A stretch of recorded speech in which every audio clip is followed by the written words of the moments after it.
most to farming, food and fashion here in Aotearoa, New Zealand. I'm your host, Sarah Perriam, and in all my years of rural broadcasting and being an active member of our primary industry in my little corner for over a decade now, I have learnt so much about the connection between the business of farming and growing and the emotions that drive confidence for our people behind the farm gate. It's all connected to certainty. So how does anyone provide that in a world that's undergoing the fastest rate of change we've seen in human history? New Zealand has a competitive advantage in the abundance of natural resources and our environmental efficiencies, but we do lack the pace that collaboration needs to happen and an aligned value proposition.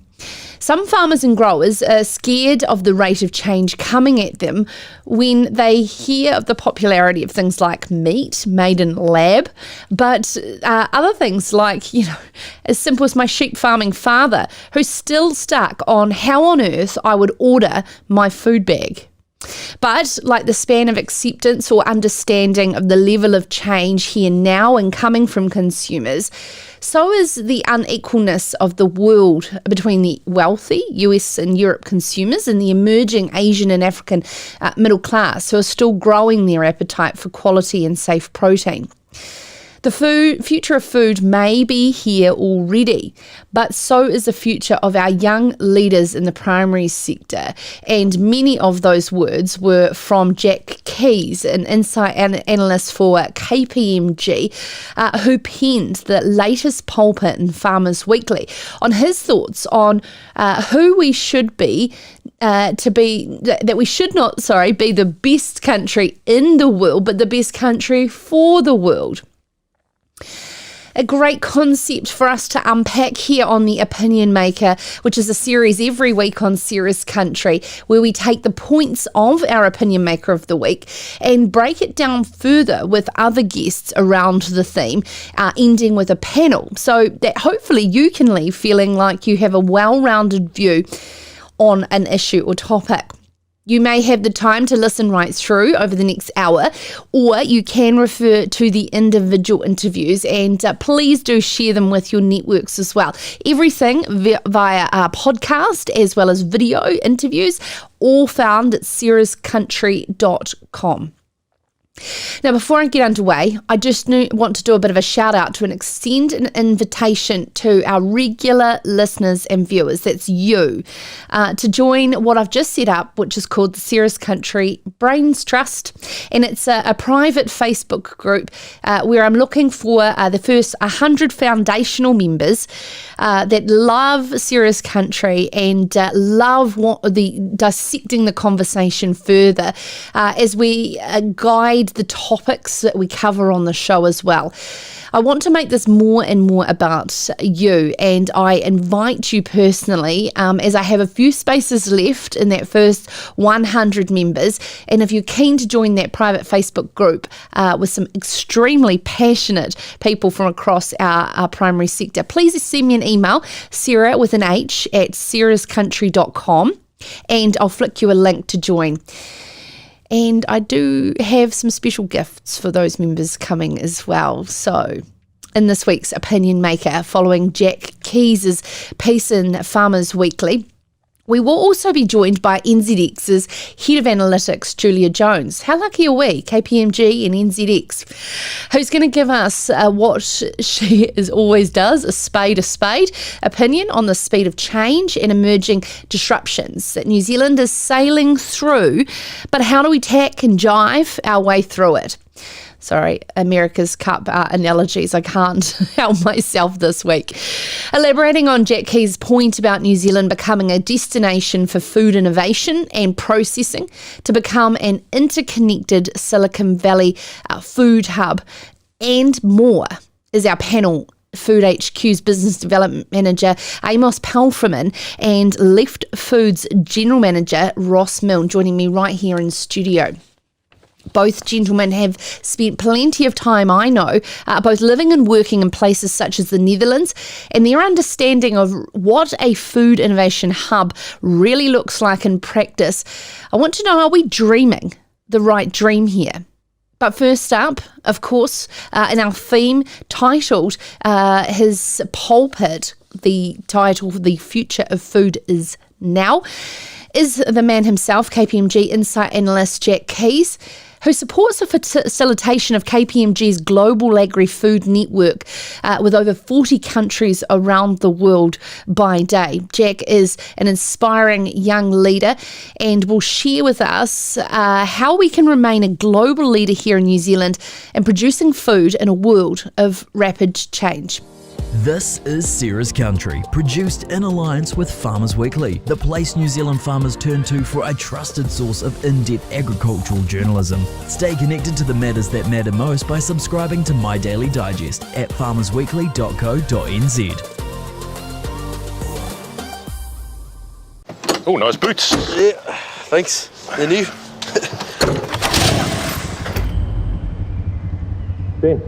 Ben, you alright? Oh, yeah, sorry, mate. Just meerkatting pretty hard, eh?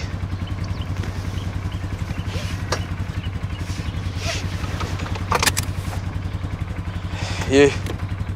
I just said to myself, Ben, you work hard. You deserve new boots. Well, this morning I arrived at our office, our studios here, to discover no plunger coffee left. And I sat there and I thought, I wonder if there's a technology that could have alerted a delivery of coffee before it ran out.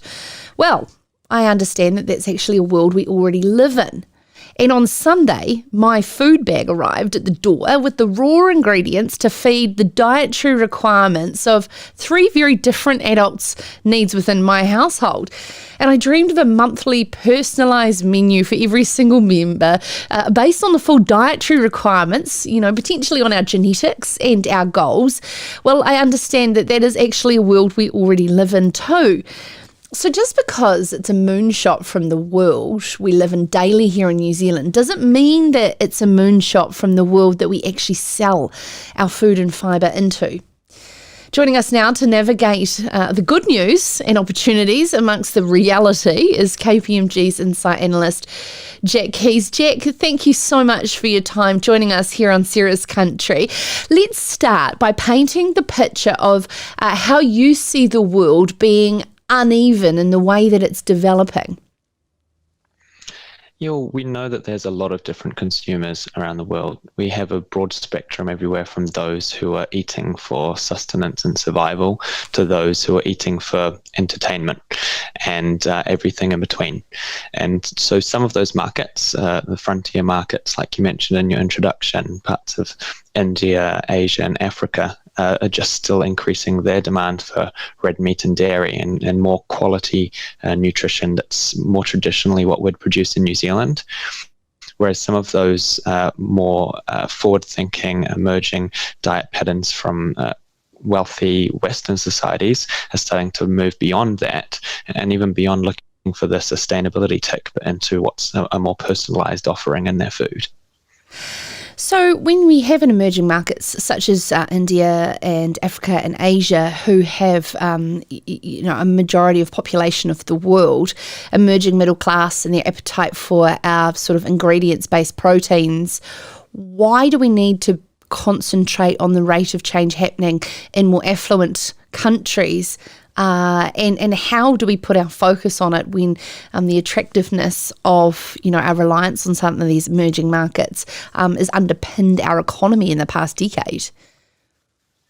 Yeah, absolutely. And that's why it's worth recognising just the significant achievement of our farmers and growers and our industry in producing food that's very environmentally sustainable, very nutritious, and is already world leading in quality. And but the other thing we need to recognise is that the consumer is always evolving. And so the consumption and evolution that's happening in those emerging markets is following the trajectory that that our Western consumers followed. And that means that if our Western consumers are then leading into a more personalised and further requirements in their diet, these emerging markets will in the future too. So though at the moment, even in the foreseeable future, we look to be in a very strong position in our markets, I think that there is a place for us to start being a bit proactive into what the future of food is going to look like when we start looking at more synthetic nutrition. Otherwise, there will be a point in time, and it's not a case of if, but when that type of diet is commonplace around the world. What do you believe New Zealand's role is in a food system that has nutrition grow in a lab? Well, I think there's a case for us to have both and to focus on both. It would be silly to ignore our current farming practices, which are already world leading, and ignore the growing opportunity in some of those frontier markets. But at the same time, I do think that there's an excellent opportunity for New Zealand to look at investment and being, again, proactive in the type of lab-based synthetic foods. And that's due to the same competitive advantage we have in more traditional agriculture, the fact that we have excellent natural resources here in New Zealand, and we have a very innovative and a great culture for food. So when we look at synthetic nutrition and cellular ag, if you really dive into the science, at the moment they really struggle to be environmentally competitive with traditional agriculture because they're extremely energy intensive. And though there's some pretty high-tech science happening, the laws of physics aren't going to be broken anytime soon. And so the law of energy conservation, you're going to have inputs to create these food outputs. And energy is a significant input in these foods. And that's something New Zealand has an abundance of and can capture a lot more of. So I think our role is to look at how we can invest a lot more into renewable energy production and storage so that we could be an excellent innovation hub to start producing some of these synthetic foods, and they can complement the diets of some of these higher and more affluent consumers, in addition to still being able to offer the top quality nutrition that we already offer. What I'm hearing from you, Jack, is it's about sort of having a foot in both camps and an attitude that landowners here in New Zealand can benefit from both. I feel like that's where the threat is coming from, is that as you said, synthetic nutrition that's coming is not something that our landowners can actually have an investment of or a foot in that camp. Yeah, exactly. It's scary and it's a strange world because a lot of it still is in such early development. We don't see much of it, if any, in New Zealand shores, and to think of meat literally being grown in a lab just does still seem like a sci-fi type situation. But that's where the fact that we do have such a strong launch pad and successful industry now gives us an excellent opportunity to be proactive in this space, because otherwise other countries will become the leaders in that space. And there's no reason that New Zealand can't lead both traditional farming and more modern type of food and food innovation that's going to come. Do you believe that there will be a change in business models to have a multi-scape, diverse business if you do own a piece of land? And how do you believe those business models may develop from what you're seeing? Yeah, absolutely. So in particular for those landowners, there's going to be more and more opportunities for integrating with renewable energy production that's getting more and more cost effective and more efficient. And so we're already seeing farms in New Zealand. I think the biggest solar farm up in Northland is now underway, or at least being planned. And so solar energy, wind energy, and of course opportunities with hydroelectricity as well, all renewable energy options to build into our business models, and then being able to not only be selling meat, dairy and horticulture products, but also selling energy. And likely with a lot of these synthetic nutrition production, there is a baseline of actual meat or dairy products as well. So a combination of providing cells or parts of the animal and horticulture products, and then the energy to produce more food, it's all going to come down to landowners, because land is required to produce that energy. How do you believe that we can, as you said in your Farmers Weekly pulpit opinion piece, articulate our aligned value proposition as something that New Zealand's primary sector has really struggled with in the structure of our food production systems being in subsectors? Yeah, I think that's quite a challenging one because in principle, there's a lot of alignment across our sectors in terms of looking to focusing on climate change and environmentally efficient production, focusing on the sort of taglines like being the country that produces the best food for the world. But at the same time, a lot of that often isn't backed up by real investment and real commitment, and it often is sort of what we see in the top line headlines but isn't actually being implemented in action. And so what we could really do with is a look at these types of disruptive technologies which are going to impact all of our primary sectors and see where there's opportunities for collaboration through collaborative investment alongside government to start introducing opportunities to invest there, and again be proactive with those opportunities where we know that the world is heading to those types of nutrition and there's a chance for us to be a leader in that space. What do you believe we need to do to achieve what you suggest we can achieve, which is to be not only the New Zealand version of Silicon Valley of food and fibre, but actually better, be that global future food hub? How do we achieve that when, you know, there is a rate of change which is going faster than us in this particular field of food innovation in other parts of the world already? Yeah, well, on the first hand, we often talk about how we're so capital limited in New Zealand, but really there is quite a lot of investment opportunity through New Zealand KiwiSavers, through just wealthy individuals and companies, and there is a reasonable amount of New Zealand investment capital available. Though if we do compare that to what's available overseas, there is a lot of international investment capital available as well. So I think it's a balancing act of looking at putting some skin in the game and putting some investment in, both through government and through our own investment opportunities, and then also attracting international investment through collaborative relationships. We do it quite well offshore when we're looking at selling our products, but we could do it better. There's some good examples and some not so good examples. We could do that also onshore as well with production and look at bringing over and hosting basically the IP of some of these Silicon Valley companies who are working in cellular ag and being a launch pad for them, while also bringing the jobs, the production and a lot of the economic benefit to us here in New Zealand. And that would be through offering incentives through government, that would be through providing this platform of a more collaborative industry so that it's just the obvious place for international innovators to come when they're looking at making a big investment for future food production. And I guess the important thing is that this is the type of products and nutrition that will disrupt our industry so at some time in the future. So it just makes sense for us to be a part of that disruption so that we can help disrupt ourselves rather than let others disrupt us. Fantastic. I absolutely love that line. And what an opportunity too with the popularity of New Zealand and investing here in, you know, one of the least corrupt countries in the world that has been able to navigate our economic growth through a very disruptive time globally, and there is so much interest, yet we have the most tightest land investment laws for overseas investment. But that doesn't mean we still can't attract and retain that capital from overseas in other ways, is what I'm hearing from you.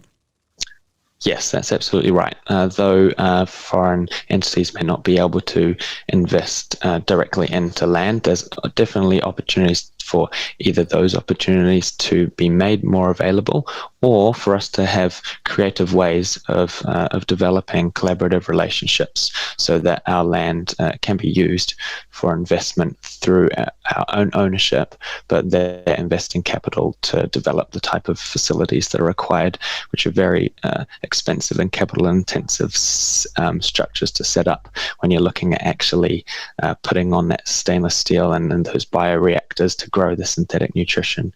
There's a lot of investment, but there's plenty of room in New Zealand to host that and power that.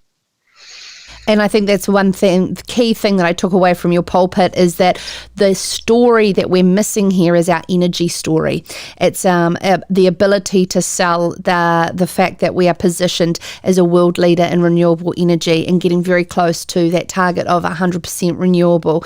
And the footprint of the food is the story. Fantastic. Thank you so much for expanding our minds, Jack, as always. And I always thoroughly enjoy following your career and your thoughts and your work. Really looking forward to KPMG's agribusiness agenda into 2021. Have we got some good things to look forward to in June? Yeah, absolutely. So looking at consumers, looking at the future of food, these sorts of sections and topics are going to be a key focus in the agenda this year. So certainly something to look forward to. Of course, we'll be unpacking that here on Serious Country, no doubt. It's something I look forward to every year as well. Now, coming up in Serious Country to unpack the messages from Jack is a woman that never fears providing a very strong opinion on the direction of New Zealand's food and fibre sector. NZX Head of Analytics, Julia Jones, up here next on Serious Country. This is Sarah's Country, produced in alliance with Farmers Weekly, the place New Zealand farmers turn to for a trusted source of in-depth agricultural journalism. Stay connected to the matters that matter most by subscribing to My Daily Digest at farmersweekly.co.nz. One of the first things you learn when you live out here is where to shop for the things you need to live out here. like electric fencing, or horse feed, or bee suits, children, chook food. Do you want a couple of these? Or something stylish to wear. Not everyone's got stuff like this. but at Farmlands we do, and then some. So if you need anything to help you farm, Grow, milk, dredge, rear, come on in. because we're out here too. Well, an outstanding interview just prior there in Serious Country. If you missed it, please go back into podcast and check out Jack Keys, KPMG's Insight analyst, as he sets the scene of this week's opinion maker around the future of food being here already. Well, nearly 2 years ago, NZX's Head of Analytics, Julia Jones, penned a letter from 2030 back to 2019, which explained what she thinks our farms of 2030 and our systems around producing food and fibre would look like if we don't deviate from a path of staying at the forefront of an ever-changing world. It's a New Zealand food and fibre production system proudly farming animals and crops in a whole system approach with a diversity of mindset, proudly regenerating our people, our soils, our water and our economy. And sometimes I do wish I could transport to 2030, like I dream of Jeannie, just for a holiday. And then I could come back and report, just as Julia did, on, if this is true, because I really do hope it is, and hope something I live on. And I believe we are on the right track. But does our next guest, Julia Jones, 2 years later from penning that letter? So, Julia, do you believe we are on the right track? Oh, look, we no one picked the pandemic. I guess we all wish we could. Hindsight's a beautiful thing. I think we're progressing well. Look, there's probably one key factor that I am concerned about at the moment, and I feel like there's divisions. The ag sector is being a little bit divided, and I think we're being divided within the sector. I think others are dividing us. And I think when people divide, they will conquer, and I am a little bit concerned. I think we are on track. I think we understand that we need to change. We understand that the future is going to be uncertain, but I am a little bit worried that we've got through the pandemic beautifully, but what we've got to realise is that the world's going to shift forward, and we have to keep shifting too. So we're not moving at the pace. We're not moving as fast as we should. Sorry, long answer to a very short question. Yeah, absolutely. And I do really want to unpack exactly who and what, but I won't go that far, Julia. But what I do want to touch on with you is one of the points that Jack Keys made around that the world's not evolving equally. Our emerging markets of China, Africa, India are just discovering, the amazing protein ingredient that we produce. Yet our wealthy US consumer and our and European consumer is very advanced now and is understanding, the role that personalised nutrition and the likes of subscription e-commerce type products is having in the way that they consume. When we've got so many billions of people in that emerging market, should we really worry about how we traditionally produce food? I don't know if we should worry, more so just be really aware of what's happening offshore, and whether we like it or not, the pandemic has in fact isolated us a little from the rest of the world, and we don't have as much awareness as we did before. And yes, we've got fantastic people in market that are feeding information back, but I know for me personally, until you actually go into market and you understand what's happening, it's really hard to have the insights to the perspective. But as far as, the populations are growing, there is going to continue to be plenty of demand for animal protein and plant-based protein. So although the plant-based protein market is growing at a great rate of knots, so too, and as you just mentioned, and Jack sort of talked about the emerging markets, the protein-based is. Because protein, if the likes of Africa where there's malnourishment, the animal protein actually brings people back to a nutritional level far quicker than a lot of the plant-based will. Yeah, and the thing is too, just talking about the letter that you penned, it was more so talking about how we'd achieved some of the subsector divisions, the duplication had disintegrated, the investment was more significant in science and education. Here at home, in the last couple of years, have we moved any further the dial on that? Because, 2030 is now not that far away. So I'm going to be honest, this potentially is an unpopular opinion. I almost think that we have been stuck in concrete and we're not moving. I think there's a lot of good talk going on. I think we've got minds that potentially brought us to the position we're in now trying to fix the problem, and if they were going to fix the problem, they would have fixed it. We've got too much duplication. We shouldn't have two pastoral industry bodies. They should be brought into one. We've got to actually start thinking about New Zealand, the ag sector as a sector and not individual subsectors, because ultimately there's space for all of us. So this is not about it should all be kiwi fruit or it should all be beef or it should all be dairy. We actually need both. Well, we're doing both. We need all, and we need to have that diversity. And I just don't think we don't have a strategy that fits across the ag sector.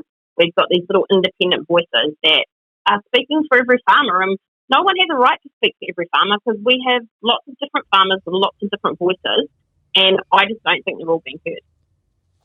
Yep, and when the communication is out there, it's on different styles as well, on whether we should be defensive to change or not. That's certainly what I find. Julia, you have been a member of the Primary Sector Council that was appointed by our Minister for Agriculture, Damien O'Connor. It has now come to the end of its 2-year term. So what happened there, and why is that we're not picking up the work that has been visionary of where we should be going? Yeah, and I think that's a really interesting one. And again, this is probably going to not be very popular, but there is work happening in that space. So there are some people, and look, Lane is doing a really good job, and he's working with the chap Jared Mayer, and there's a group together. But this is what kind of cracks me up, right? So we've got our farming leaders group, and we've got all these leader groups that are actually the same leaders, just in different groups with different names. So we're kind of, and I'm not being awful, and I'm not trying to say that they're not amazing people and that they have done good stuff, but I'm calling it, like, it's just, if we don't actually have new thinking, and I don't mean, I mean like emerging people coming through, and we don't actually start connecting. We're making decisions for the future without including those who are leading already in the younger, or, I don't know. It just winds me up. I mean, there is work getting done with the Primary Sector Council post, but again, you've got these groups that are fighting amongst who's more important and who should be a priority and who's the bigger exporter and who's the smaller exporter, and actually what's good for New Zealand, what's good for our sector, and everything should have our communities at the heart of it, because basically this is people's livelihoods we're all arguing about with a bunch of egos at the table that have been around forever that we just keep recycling over and over again. So where's the new thinking? Yeah, absolutely. And I was having a conversation over coffee yesterday morning about how there's a vocal minority in the primary sector just as much as outside of the primary sector, and we don't concentrate on that, and who has the God-given right for a louder voice than another. But then how do you be represented of landowners, of farmers and growers and their concerns? Yeah, and I think so we've actually got to stop trying to put people on buckets. I think, the reality of it is, and what breaks my heart is I genuinely love regenerative, like, so when I see those photos and all those sorts of things, but I also love seeing the guys that are what they class conventional and non-regenerative as well. So I think we've actually got to have a bit more acceptance, and this is going to sound all very cheesy and fluffy, and sorry to those listening, but we actually have to stop thinking that exactly what we do is perfect and the other guy's wrong. We've got this real mindset that if you're not regenerative, you're terrible. If you are regenerative, you're terrible. Everybody's terrible, apparently, and everybody's perfect. So let's actually work together and think about the country and think about the industry and think about our communities and what's best for them. Because you know what, Sarah, you and I could be neighbours, have the same topography. We just make decisions differently, and that's okay. We don't have to have a group telling us, that you have system this or system that. Like, actually, and that's where I want to see our industry bodies lead more around accepting of difference and making sure that we're actually giving people options or choices. Look, we've just got to be, and it's going to sound cliche and cheesy, but it's okay for us to be in different vehicles on this journey. We don't have to be in the same car together. But let's make sure we're on the same road facing the same direction. Let's turn to our processors and them being the most connected to our consumers' needs and driving the conversation back. They are also motivated by consistency of supply and an all-year-round supply into a commodity market as well, which also sends the wrong incentive. Yeah, look, I do feel for them. They've got bills to pay, so they do a good job of that. So it is hard to move away. And when the money's there, it's just, I think we've got to fully shift our mindset. And this is not just our process, this is New Zealand corporate everywhere, to a more long-term mindset. So do we make, I guess it's like that example they have with the kids. Do you have one marshmallow now, or do you wait 10 more minutes and we'll give you two? And I think we're all eating the marshmallows right away and not waiting for the two marshmallows in the future. So we're going into market, and yes, we are going great guns and prices are good and we're doing really well, but we have to make sure that we don't, and I don't think any of the processors really are, rest on our laurels and not look for different opportunities that are emerging in different markets to make sure. Because the pace of change is so fast. It's faster than it's ever been. I said that 2 years ago, and it's faster than then. The food service industry, the food sectors all around the world are shifting really, really fast. China is moving at a great rate and just keep up with what's happening there is amazing. So I think for our processors, again, there's a functional thing. They have capital. They have big lots of capital that are invested that they have to actually make work. They can't end up with stranded assets. And so they have to get the volume through. But you're right. Where are the signals? What are we actually doing? Are we half pregnant? Like, what are we? Are we these, value selling businesses? Are we commodities? And actually just be bloody honest about what you are. You are just wanting to sell commodities and you are making money out of it. Just say you are. Don't pretend to be something you're not. Well, this is the thing. I had a conversation with my partner on the long 5-hour drive home from the Wanaka show on Sunday. And we talked about if we went farming, we would make a conscious business decision to farm to nature, not to farm to market. Yet we're not incentivized to farm to nature, yet we are being regulated to. Yeah. Yeah, and look, I don't want to, I'm not, please don't send any complaints, and I'm not trying to say that regulation is good. My concern with regulation, though, is it brings the bottom up. And it's following what investors want around the world. It's following what consumers want. It's amazing the things that are happening globally around nature, around climate change, in and outside of ag. I'm telling you, it's not only ag getting hammered by this. This is actually every business in the world is under a microscope in regards to impact. And so, but again, when we go back to ag, we're food. We are the human life force. And I don't mean that as in we are perfect and we never need to get better. We all got to better our best. But, the reality of it is we've got to care about our planet. We've got to care about our communities and produce the very best that we can. Yeah, absolutely. Julia, I just want to ask you to please pen a letter to 2022. I'll give it a go. We just need to accept difference. And that sounds really cheesy. We've got to stop trying to silence different opinions. And, I love, one thing we can all have on Twitter, but you know what I love about it is I get challenged and I love reading people's different opinions, and I don't have to agree with it. It doesn't mean I don't respect other people's views. And I feel the same in a lot of the groups that I read through. So I don't know. Sorry, I've really waffled on. I think you've hit some triggers for me today with just some real passions that I'm just, let's get on and do some stuff, and let's be really proud of what we do, but real about what else we need to get done. Julia, can I just say, as females, we've got to stop saying sorry and actually thank you for just your brutal honesty, because that's why we all collectively love you. Oh, thank you. I look forward to the complaints coming in. I'll forward them all to you because I know you agree with difference. So there we go. Fantastic. Thank you so much. As always, a pleasure. NZX Head of Analytics, Julia Jones. Now, coming up to wrap up the messages from Jack and Julia is our panel this week. Food HQ Business Development Manager Amos Palfreyman. What is he seeing at the front line of food innovation? And joining me in studio is Leaft Food's Ross Milne to explain the work that former dairy giants Maury Leyland and John and Maury Leyland Pino, my apologies, are investing in, and how the animal and plant can both be a part of the solution. All that up next here on Sarah's Country. This is Sarah's Country. Join the conversation. Have thoughts on an interview? Or have you got questions you want answered by a future guest? Let us know. Email sarah@sarahscountry.com.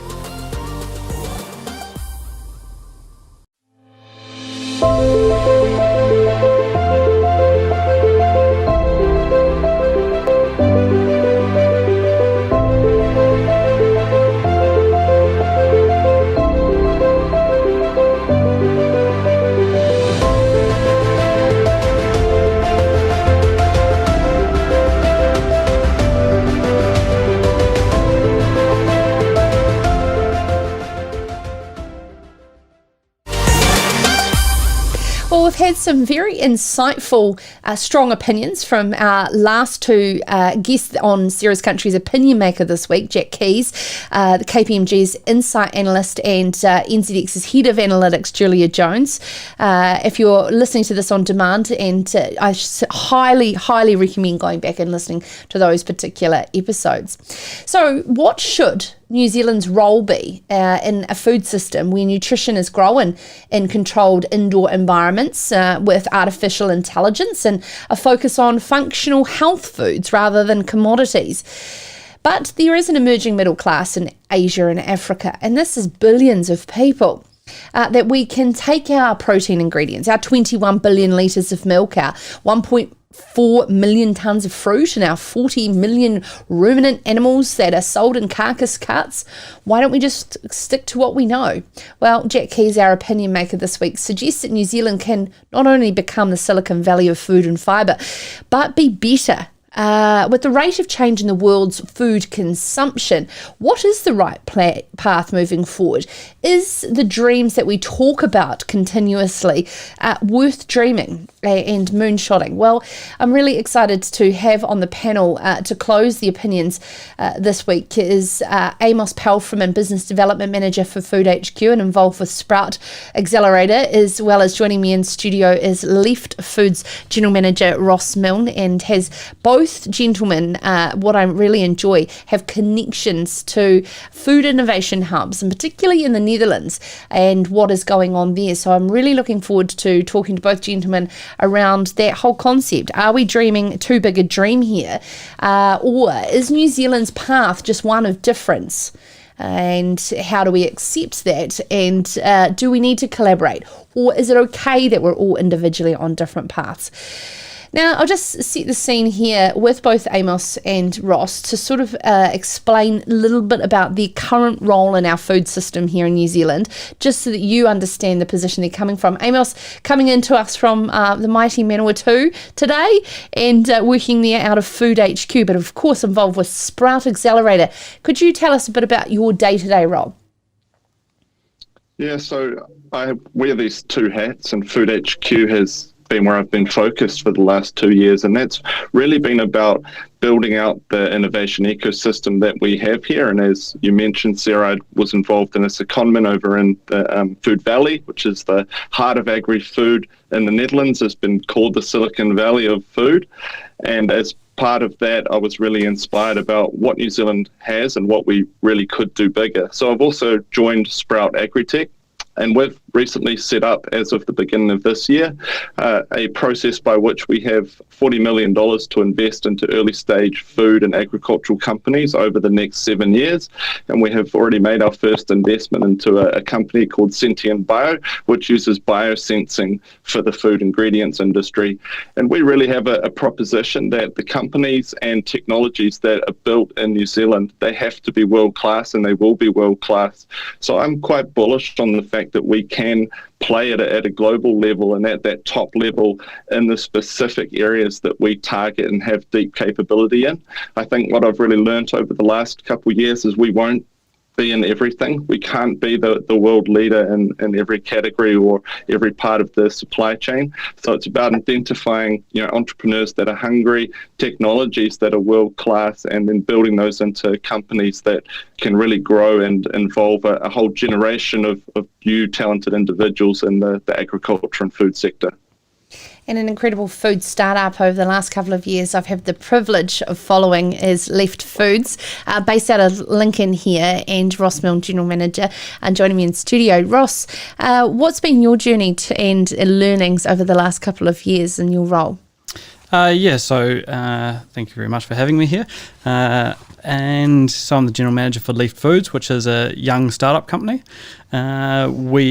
We started effectively 2 years ago. The concept was a little bit before that with our founders, John and Maury Leyland Peno. And we're looking at something, something exciting and rather technical, which is the extraction of protein out of green leaf material for human consumption. And at the same time, how that ties into New Zealand's farming systems to reduce emissions on farm, primarily nitrates into groundwater and nitrous oxide into the atmosphere. And we think we can do both and have a quite unique proposition in that. And that is the interesting thing I took away from both Jack and Julia's interviews on this Opinion Maker, was really about how our traditional farming and growing systems here in New Zealand, those landowners, those businesses that are traditionally set up to produce a commodity incentivized on a per kilo basis, are able to play in this game, Amos, going forward. Well, I think the reality is that the global demand for nutrition is not falling back, it's scaling up.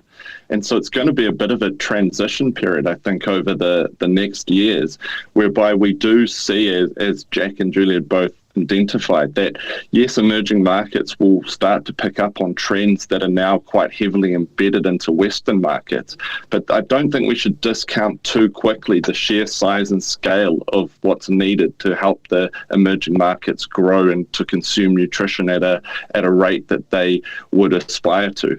So I think it really is a transition period for us where we have to not be too quick to cut from one focus to the other, but we do have to really be comfortable with the idea that we can follow these parallel paths. And I think that's where a lot of the issues are at the moment, is that we do get stuck in that, is it this or is it that? And the two sort of ends of the spectrum. And, generally that's what happens in a hotly contested debate, is that the issues get drawn out to the extremes. But the reality is, when we talk to most people, farmers are interested in exploring new technology, new applications for their food. What they want is a really clear value proposition. And in all of that, I think that's the most important part, is that we need, all the way from our great producers and growers right through to our final customers, we need really clear identification and alignment. We need to really understand, so who is our customer in a traditional Western market? What is it that they really want to see from New Zealand in a food product? And where is it that we can offer a competitive advantage?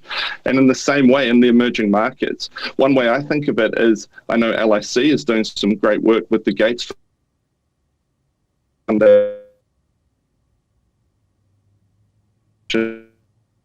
this part of Africa as a key market. But what we could actually do is help to build genetics and supply information technology to help them build up a dairy industry target that can be self-sufficient and feed the local population. And I think when you look at some of the restraints that they have in terms of access to infrastructure and power and just some basics, you see that actually the future food system for them is really transitioning through to what we have had for many years already in New Zealand.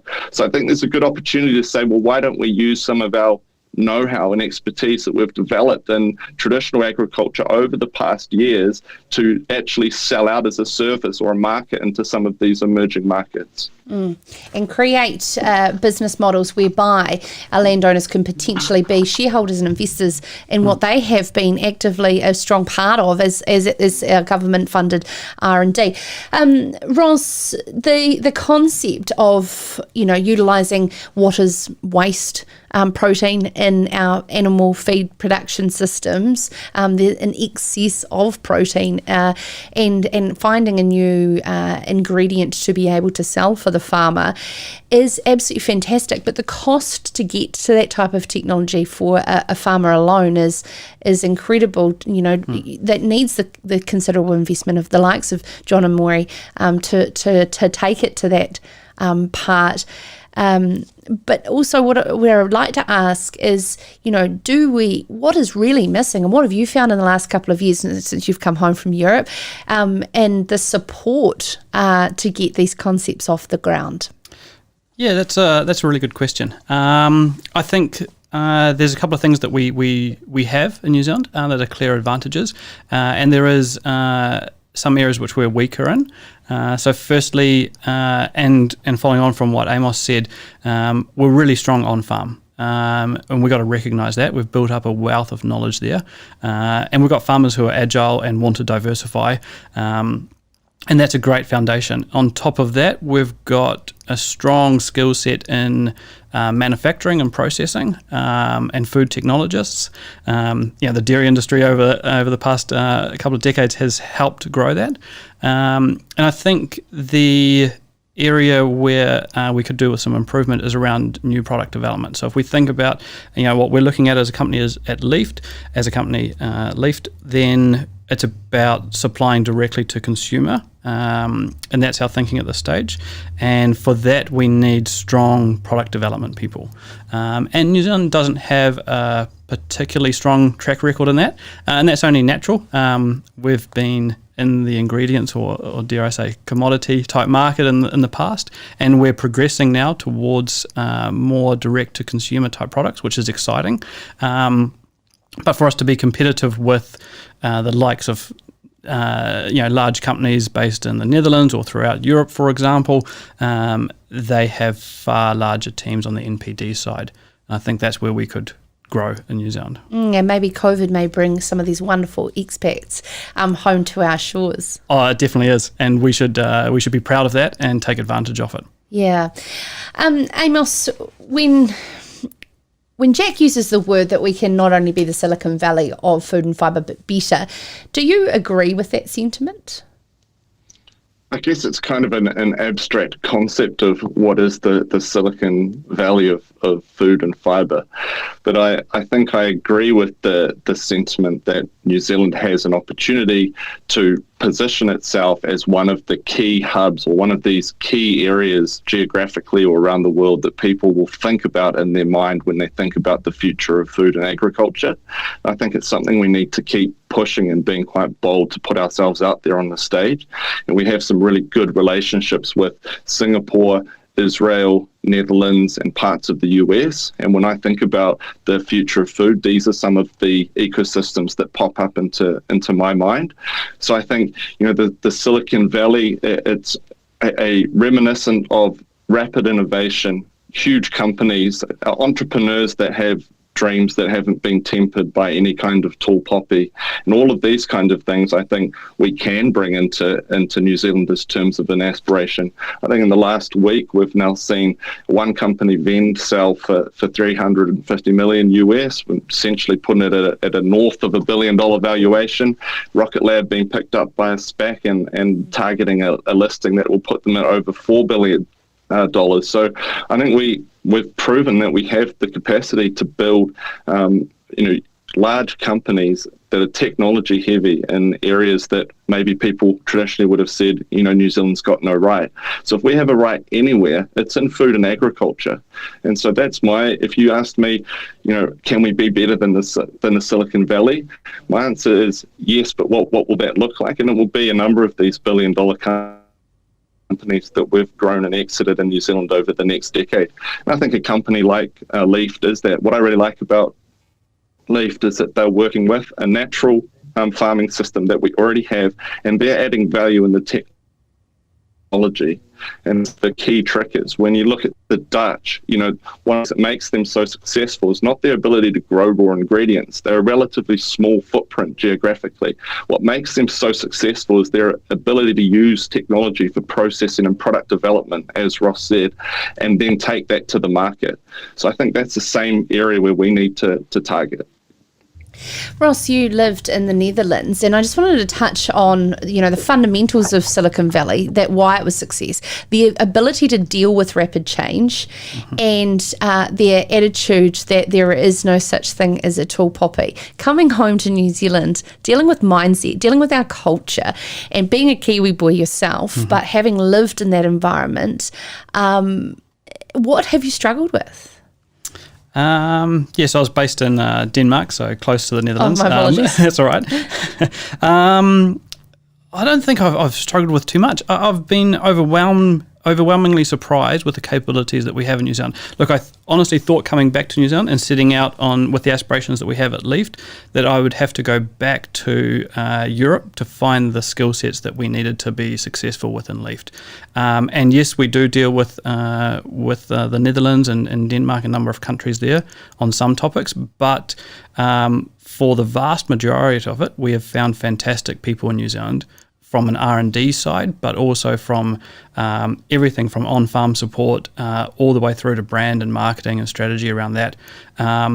So I'm probably a little bit oblivious to some of the tall poppy syndrome. That's just my personality. So we just get on and do it. So maybe that just washes over me. But there's nothing really in that sense that we're missing here. That's very encouraging. Amos, what work more do we need to do in bringing skill sets and attracting talent to see that there is an incredible future in food and fibre at multiple levels, technology, processing, marketing, and from our school leavers coming through, as well as expat Kiwis coming home? Yeah, so I think we need to expand the thinking around what agriculture and food is, because we know it's so much more than just the on-farm activities, but that tends to be what the education system classifies it as people grow up, and they know that people that do stuff with food and agriculture are farmers or growers. But the reality is, and you would have seen Imager, the New Zealand company that's raising money to do supermarket shopping machine vision identification technology for assisting with digital shopping. And I mean, that's part of food and agriculture.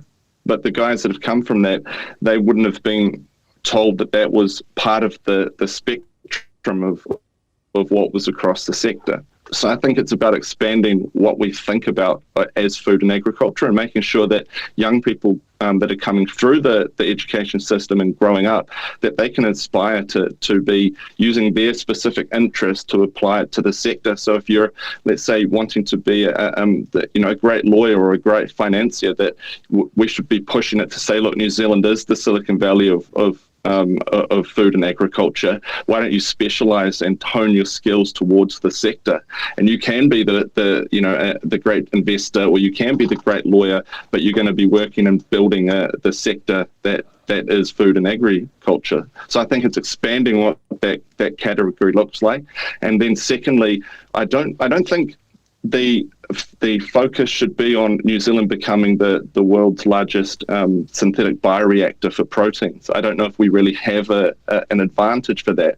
But the important thing is that we have an open enough mind that if some of the most brilliant talent in the world is looking around for the future of food, that they know that New Zealand is open for business in the synthetic space, and that they know that if they come here and they want to do a startup to express protein via a microbial fermentation platform, or they want to extract a grass with a technological process to create that Rubisco protein extract, that whatever it is, that we also do that here.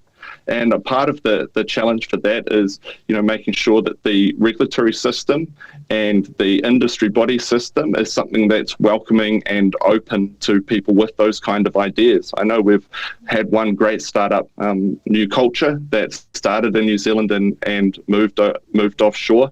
And my hope is that we won't have another New Culture being built that then feels to really grow and access and be supported as much as possible. They need to go to one of these other ecosystems that is more future looking in terms of the production of protein. So my point is that we should be doubling down on what we're already doing great in terms of some of the protein that we already supply, but we should be open-minded, and our regulators should be keen to find a pathway that's really accessible. We talked to Turtle Tree Labs over in Singapore, and they have the Ministry of Health and the Ministry of equivalent primary sector on WhatsApp, where they can exchange messages quickly to discuss regulatory improvements. So that kind of flexibility and willingness to develop a regulatory body that's agile is, that's something that we also need to develop here in New Zealand. Right now, it is quite a challenge to working through MPI and MOE and some of our other ministries around the introduction of new germplasm or the investigation of new technologies for recombinantly produced protein. So it's not a knock to anyone. It's just saying this is an opportunity actually for us to demonstrate to the world that we can have one of the most agile and engaged government sectors in this space. Agile and engaged in government, all in the same sentence, Amos. The thing is... I'm an optimist. If Damien O'Connor's out there listening, make it happen. I'm going to forward him this entire episode, I've been thinking, after listening. He's going to enjoy it, actually, especially because I'll tell him we gave him a shout out. But if our Ministry for Innovation, Business and Innovation actually spoke very closely with our Ministry for the Environment, we could actually have some extremely positive outcomes. Two that I think of straight away is an oat milk factory being built in Southland, and oat being used as a catch crop for nitrogen, so it fixes our environmental problem, yet capitalises on that at the same time, as well as the fact that we've got riparian planting and native trees being planted on our sheep and beef farms to sequester carbon, yet we're fighting over whether it sequesters or not, and we're missing the race to have carbon neutral accredited products. It's frustrating. Yep. Yeah, it's probably not the best for two government ministries to be competing against each other. So yeah, I completely agree. I want to talk to you on that though, Ross, is about the circular system, and that's very much a part of what we're in. I mean, Jack Keeys talked about the energy story that we're missing out on, and that we're in a race to have 100% renewable energy, be a world leader in that fact. And it's the same with our production systems on farm and the likes of that catch crop example. There is so many opportunities on farm we're just literally blinded to. Yeah, I agree. And I think the interesting opportunity here is that the consumer is more is asking for it, right? They're looking for sustainable solutions, and that's underneath that. If we start to unpack that, that's across a range of topics, right? Whether we're talking about carbon into soil, or emissions in terms of greenhouse gases, or the energy that we're using and the renewable, how renewable that is for production, but also transport. But the enabler here is really the consumer. When they're starting to do a deep dive on where their products are coming from, how they're produced, and prepared to pay a premium for something that matches their value set, then we have an opportunity. And that's an opportunity that we should embrace, really. Because we talk about it a lot, right? We would love to do better by the environment in our primary sector. We spend a lot of time talking about this. The customers or the consumer, the people eating our products, are giving us that opportunity. So we should really look to that as part of the solution. And nothing happens without some finance in behind it. So if these things cost money, then there's an obvious solution in terms of where that money is coming from to help us get there. I really like that, because when I purchase, I'm investing in my value systems too. I choose to use Good For, a refillery that's e-commerce, whole, foods, flour, my sugar, my couscous, it all's delivered to my door, and I have invested in that value, that it's waste free, and that I know where it's coming from. So, that's very much a valid point. I just want to wrap up, Amos and Ross, as along the lines of Julia when she penned a letter from 2030 to 2019. What good looks like in 2030 for each of you that we are on the right track towards? Amos? Yeah, that's a really big question. I really did enjoy Julia's letter, and I don't know whether I would have the foresight to be that accurate. But what I would say good looks to me is a whole generation of entrepreneurs and startup companies, exactly like Ross and Leaft, that are building and challenging the status quo around agriculture, but are doing it in a way that is engaged and constructive with the existing industry. So I think, it's so good to have Ross on here. And in my mind, if we had 10 variations of Leaft across the food and agricultural sector by 2030 that were all worth sort of 100 million or more, that would be that would be good for us, New Zealand, for me, for the future of food and agriculture. Ross? Well, I have to really agree with Amos on that point. Yeah, good for me. It's also said this in the past in terms of, I'd love to see New Zealand as this green glow of knowledge when it comes to food production, and that's across a range of products, right? So, and how do we develop that technology? But how do we then take that technology to the rest of the world? So, gaining revenue or profit from the actual product that we produce, but also the systems that we use to produce that, and we can value that as well, and that's probably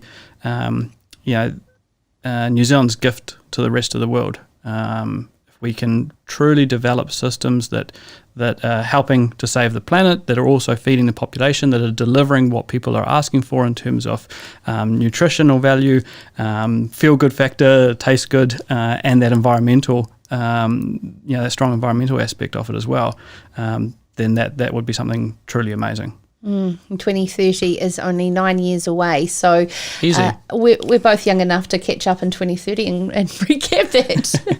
And we hope that Sarah, you will be a mainstay in mainstream, not just in the food and agricultural sector. You're a bit of a star in our eyes, but I would be really keen to see this conversation continue to widen across the country. Thank you very, very much for saying that, Amos. I had a very kind friend approach me in a bar in Wanaka in the weekend, and she said, I need you to keep doing this because you're our voice. So it's incredible. But I feel like I'm just one little cog like the rest of us, everyone listening and both of you. And it's just about continuing to have the conversation, whether we're scared to or not. We've got to keep on keeping on. So I really, really appreciate both of your time. Amos Palfreyman, Business Development Manager for Food HQ, and of course Sprout Agri-Tech, and Ross Milne, General Manager for Leaft Foods. Now, tomorrow on Sarah's Country is our Changemaker show. I know a lot of you love the Changemaker because it's a way to be able to go into a world for an hour and listen to some incredible inspiration in the way that our innovators and our entrepreneurs actually tick. So coming up tomorrow, we have Cleveland Buffalo founder Helen Doriston sharing what it looks like to own and operate 200 head of buffalo, the first to farm river in Buffalo in New Zealand, providing artesian award-winning fresh buffalo mozzarella, ricotta, yogurt and cheese. We will also delve into the world's first solution for verifying regenerative meat, dairy and wool. What can we learn from the US-based Land to Market program from the Savory Institute? Joining us from America, Chris Kirsten, to give a valuable perspective on how to absolutely capitalise on the trend of regenerative. Then there's a new discovery that may give honeybees a fighting chance against varroa mite. Emeritus Professor Alison Mercer will explain more. We're excited to have Alison on the program. But finally, meeting environmental challenges and supporting each other through change really comes from the grassroots. And I'm excited to be joined from their forum in Wellington, Dairy Environment Leaders Chair Melissa Slattery, for more on what has come out of their AGM agenda. All that on Sarah's Country's Changemaker, live from 7 o'clock on Wednesday. If you would like to get in touch with the show and suggest any themes or, of course, guests that we should cover, please email me, sarah@sarahscountry.com. In the meantime, take care of yourself and your loved ones. Ka kite anō.